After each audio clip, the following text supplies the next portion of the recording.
All right, let's talk about a little bit of winter preparation so you don't end up with a garage that smells of fuel, or you end up with your old uh, love affair with your old vehicle with gas that is no longer stable inside it. So that vehicle, that gas is going to be nearing on a year and a half old come this spring. So let's talk about some things that you need to do prepare for winter to avoid rust, to avoid a garage that has been fumed with gas going all the way down into the basement.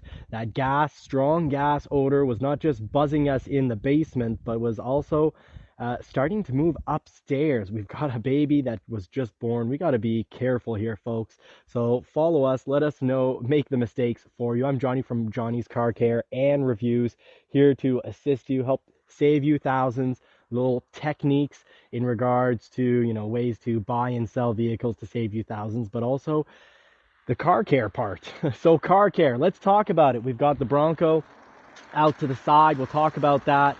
We've got the Lightning right here. We'll talk quickly about that. We've got the Porsche 911. The other Porsche 911, the red one, is currently stored underneath a tarp. So important information about that. And we've got some information on the MR2 for your older vehicles that might not start up when it comes time to start them in spring, which is basically what happened last year. So we've got tips and tricks to help save you thousands, avoid all sorts of problems, and maybe serious health issues. So let me tell you about this.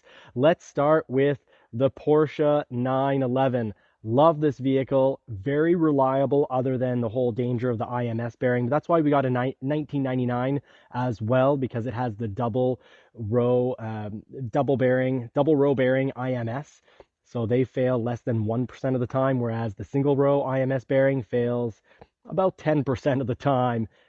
It's got 125,000 kilometers on it. It's made it this far, no metal flakes. So when you do your oil changes, either in fall or spring or both, if you're winter drying it, do make sure with these vehicles, all your vehicles, check for metal flakes in the oil. Also check the color of the exhaust. Now the tailpipes, often when you're in IMS bearing failure, the start of it, you've got black tailpipes, and that's just not the case whatsoever here. These, I've never cleaned these, and you can see they're looking great. The exhaust color is fantastic, but this might be leaking out some fuel. So do a little test before you put everything in for the winter, because once they're in the garage, it might not be making it out. Thankfully, we're having a very light day today. So while this is icy, we had enough clearance. We had to pull both vehicles out of the garage because we didn't properly test them before putting them in the garage. One of them leaks, the culprit, likely the Toyota MR2. But even though we pulled it out several days ago and just pulled out yesterday around lunchtime, pulled out the Porsche, the garage still reeks. So if you do get a gas leak, deal with it immediately. It's dangerous. I was in the basement getting some work done, and well, it just fumed up and I started to get buzzed. You do not want to be getting a buzz off of gas. So test your vehicles outside while it's still nice before bringing them inside to help you decide, do you maybe have them stored somewhere else? Do you get them repaired before the snow hits and you're on, summer tires? Well, this is actually, they're illegal tires, but they're mud and snow, but it's not legal in my area. The Toyota MR2, unfortunately, now is going to have to sleep outside all winter. But what I've done is I've put mothballs in the trunk on this vehicle, as well as up in the front trunk. This is mid-engine, so the engine's right here, waiting on some parts. We're going to do a coil on plug conversion for this, but I need to know how many teeth to get on the crank that adds on either a 12, 32, or 64 tooth. So we ought to wait and find that out. Now we pulled out the vehicle. We did do a check. The floor here was clean. We pulled it outside one day, pulled it back in, still had that smell because gas is a really hard odor to get rid of. But we've actually put a little test here to see, make sure if it picks anything up. Baking soda is great. Now to wash out those odors, use baking soda and hot, warm dish soap on the floor. Vacuum up the soda now, the baking soda, bicarbonate in French. We've got here, we did actually have a spot from the MR2. Now, proof that we bought the other Porsche, we've got the wheels, some extra wheels for that other Porsche. extra tires. We got some black headlights. Now let's head over to the Ford Bronco. Now, every winter, you could do a rust proofing every winter. People ask me, hey, Johnny, what do you use for rust proofing? What's a good product? I don't like the product you have to reapply every single year. So I've heard of, steel wool or steel wool wax as a product. I go with the company Z-Bart. I have it done because it's a pretty messy business and I don't have a lift in the garage. But let's check underneath the vehicle. They've done an amazing job on the Ford Bronco, and this is going to be good easily for 4 or 5 years. Can probably stretch it out to even up to 10 years because it's not just an oil underneath the vehicle. Now, as you can see, we've got beautiful eruption green wild track Ford Bronco, and the job that Z-Bart has done, you can do this yourself. Just try not to go with a pure oil. The pure oils, I've had them on some vehicle, just kind of gloop off. What's great is this product is here to stay. They even did a bit of my front bash plate. As you can see, the whole front bash plate. Now, one thing to take into account is you won't be able to read your nice Fox shock lettering or your Bilstein lettering on your suspension. But you can see, sorry about that, you can now see that that is looking fantastic. Let's go check around the back. One of the rare, very sunny days here that we have in Canada. Let's check underneath the vehicle. Look how good of a job that does. And that's going to be good for many years to come. Upwards of 10 years. Do expect to have a bit of an odor. You can see all this truck, I picked it up yesterday afternoon. I only drove it 3 kilometers, so like 2 miles, and it's already covered in salt and calcium. That's what's going to eat away at the underneath of your vehicle, the bottom of your doors, and you can see it kind of layered on to the rear diff, so you're not going to have the diff change color. You're not going to have any of your back parts change color. You do not want to apply it on the muffler or the exhaust because that's going to cook and make some bad smoke. They even do from the other side here, they do the inside of the doors if need be. They even pierce little holes and fill the bottom of the doors with the product so you don't have your bottom of your doors rust out. It does a great job. It looks good underneath the vehicle. I'm going to try not to fall in this ice. Now, winter preparation, of course, is also about tires. Right there, we've got tires I absolutely love. We've got the Nokian LT tires on 35s, and they do a fantastic job. Snow, ice, I'll have a little review coming up on that versus the BF Goodrich KO2. So any Ford you're getting, you might want to consider BF Goodrich KO2s because they're good in the snow, they're good in the mud. Not so great on ice compared to a full proper winter tire, a winter tire only, you could say. But you can run the BF Goodrich KO2s year round, and that's what I'm doing here on the F-150. So the main preparation I did on the F-150 is throw on the BF Goodrich KO2s. Now, if you have a Lightning, you will know your front tires, if you're heavy on the pedal, they're going to wear down more quickly, but tread is good even for driving through the front yard. When I've got 2 to 3 feet of snow, it's going to pull right through it.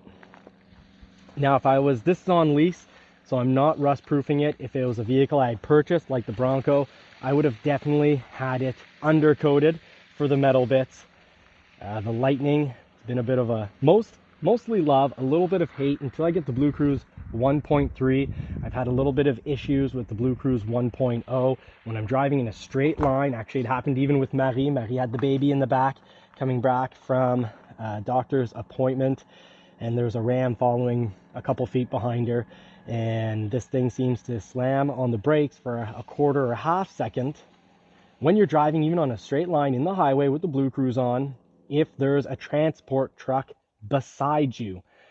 So a little winter preparation for all your Fords and all your high-tech vehicles. Do know you got to keep those sensors that you see down there, you got to keep them clean. Now, this happened to Marie even after going through the car wash, and it still did it. So we clearly need something better than Blue Cruise 1.0. Of all the Lightnings with Blue Cruise and Mach-E's that I've sold, mine is the only one that's done this, unfortunately. Well, fortunately, it's only been on mine. Now we'll get fixed. When you have problems, talk to your service department at your Ford store. Just like if you've got the 10-speed F-150 transmission, more the 2018s to 2020s, or the Mustang GT, that 10R80 transmission, you can have it reflashed or reprogrammed, you could say, and it will work fantastically after being reflashed. Now, of course, I didn't get a rust proofing on the Porsche. No need. I'm not taking it out this winter. And even the MR2, because there won't be any calcium or salt that touches this, we don't need to have this rust proofed. It's slept outside in the winter before. The only downside is the discs will get rusty, and I'm hoping come springtime that will wear off. Otherwise, I'll need new discs. Now, of course, I would normally have this stored. It was stored in the garage, but we had the gas issue. So that's what's going on here at Johnny's Car Care and Reviews. We got these nice black headlights to throw on either the black 911 or the red 911. That's your main preparation you want to do. And you're also going to want to put on a fuel stabilizer. So that's another big one. Your older vehicles, you don't know if they're going to be starting up in the winter come spring. So this is what you need to do. Now, your older vehicles, whether it's a 1991 Toyota MR2 or something from the 90s, 80s or earlier, or even a 2000s vehicle, you don't know come spring if it's going to start up. You know, maybe the battery's dead. Maybe you've got other projects going on. You're always better to throw in a fuel stabilizer into the fuel so you don't have the added problem of having the vehicle not start because your fuel has deteriorated. And you certainly don't want to be in a position where you have to empty the fuel from the gas tank. That's not a job I'd want to do myself, just because, you know, fire being parked right beside the house here, folks. So do look into getting a fuel stabilizer. This fuel, it's already a year old, unfortunately. So I guess I'm going to throw it in just the same, but I'm definitely going to do it to the Porsche as well. So that's all the news here at Johnny's Car Care and Reviews. Now, of course, how could I forget this? A little bonus. Toyota MR2, I'm alternating every 2 months. I'm going to be putting on, you could even leave it on for the whole entire winter. Not a full battery charger. Full battery charger, once it's full, you want to take that battery charger off. But you go down here and you see I have a battery charger. This battery charger right here is made for maintaining a charge. Now that it's fully charged, to help save the battery and leave this charger to be also used on the Porsche 911, I've taken off the negative battery terminal, and that way battery will basically almost not lose its charge. If you leave the negative terminal connected, there's going to be a slow drain on the battery. You don't want to get in the winter a low battery or a completely drained battery, because it'll freeze, crack, no longer be good, and you'll need to buy a new battery come spring. So that's what you need to know so you can be prepared for winter, for storing your vehicle. Keep in mind, you'll also want some sort of pest control. So I've used mothballs. I think that's great for insects and critters, animals. Some people will also use rat poison, but you really want to be careful with rat poison, because you don't want it to be anywhere that could leak out, end up in the yard and be eaten by the dogs, the cats, any critters that don't cause problems. But critters have caused problems, because when I was parked where the Bronco is currently parked on the other side of the house last winter, well, some chipmunks came in, made a home based out of some wiring for those pop-up headlights. So no front headlights for the moment. We'll have to rework that. And for your lightning, things to know: if you have a hitch plug, it's going to cut your range in two, because it's going to think you're constantly towing. So for the winter, if you want an accurate assumption of how many miles or kilometers you can do, remove the hitch plug, because it keeps giving me off ratings on a full tank on a nice day. Even when it's not the winter, just summer, it's going to read that I can do half as much mileage as I can actually do. But it's even worse in the winter, because the cold weather, the icy weather, will make your autonomy already get cut in half. It's going to assume you're going to get about half, 30% to half as much autonomy as usual. So if you have that hitch connected in the back as a plug because you think it looks good, well, expect to not get accurate results when it comes to your autonomy. Thank you so much, folks. In regards to taking care of your vehicle and preparing it for the winter. Thank you so much for watching. Hey, we're a small family business, so please hit the thumbs up, subscribe, turn the bell notifications on for all your ways to save thousands, and of course for tips and tricks on car care and the occasional car review and a whole lot of car, truck, and SUV talk. Thank you so much for watching. I wish you all more cars and more power. Take care.